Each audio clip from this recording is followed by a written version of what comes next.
Hey everyone, thanks for joining us today. It's Stephanie Smith and Libby Magliolo, and today we are talking about question preps, and specifically the question, what are your hobbies? This is part of our Thursday job search and interview series, and we're so excited that you've joined us today. So Libby, go ahead and kick this one off for us. Sure. So at some point in some interviews, you may get a question like, tell me about your hobbies, or what do you like to do outside of work, or something that's not specifically, job interview related or role related.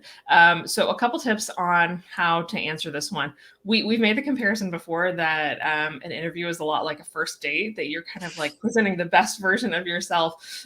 So my advice here is be truthful, be honest. Try and make this an interesting answer, but I would stay kind of middle of the road here.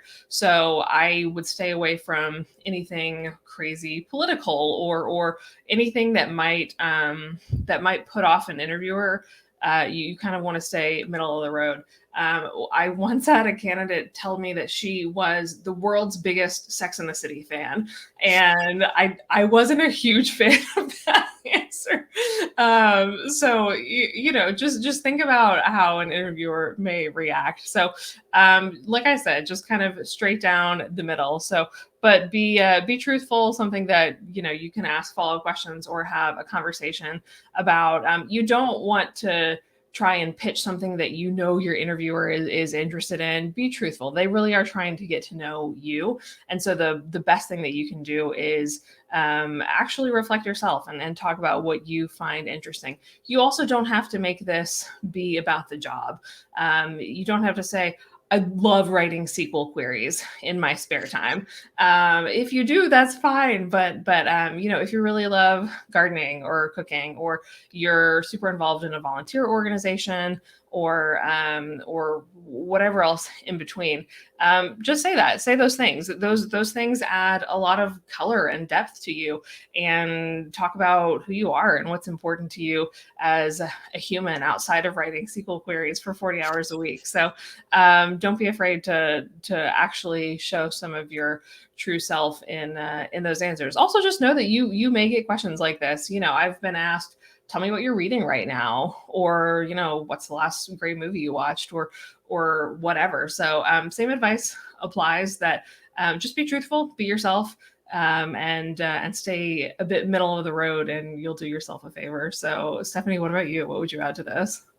Yeah, I mean, I love this question because, like you said, it gets outside of that, that box of just, we're here for this job, and like, who are you? What makes you unique? And I always find it so intriguing to find out, what things other people are interested in doing.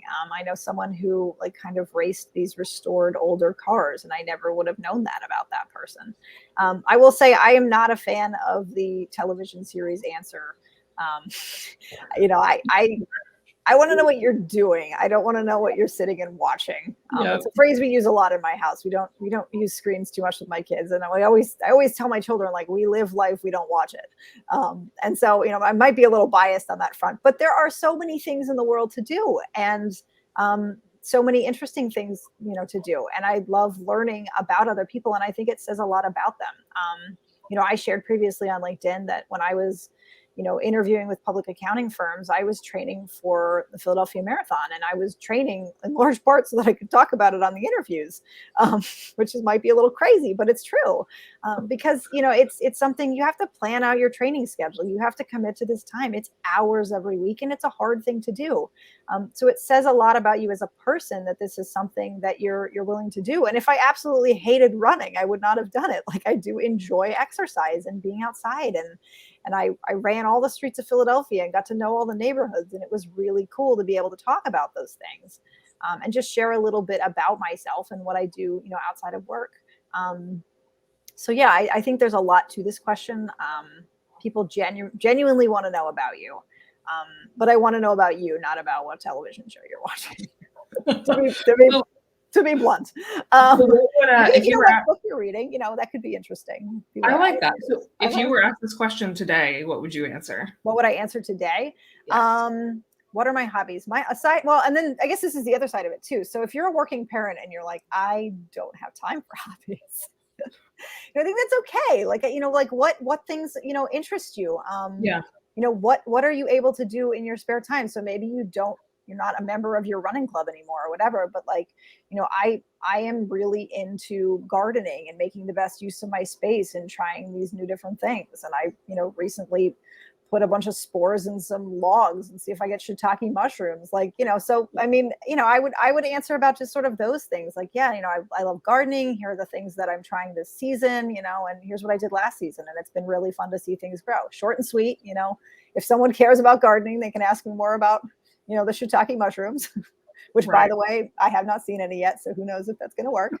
But, I mean, and I think once again, that shows like, you're inquisitive, you're trying different things at different times. Like you're learning from your mistakes or from last season or whatever. So there's a lot in this question that you can use to demonstrate that, no, I'm a person who enjoys things that are challenging or intriguing or interesting or intellectually stimulating or using my body or fresh air or whatever. Like, that shows that you're doing something. So, my 2 cents is make sure that the answer that you're giving shows that you're doing something and you have some sort of life outside of your desk. You go. Agreed. Well, perfect. Keep tuning in with us on Thursdays, and we will keep running through tips and best practices, and just giving you some insight on how to best prepare for the interview and the job search process, so that you feel completely prepared. So join us next time, and we'll see you then. Bye, everybody.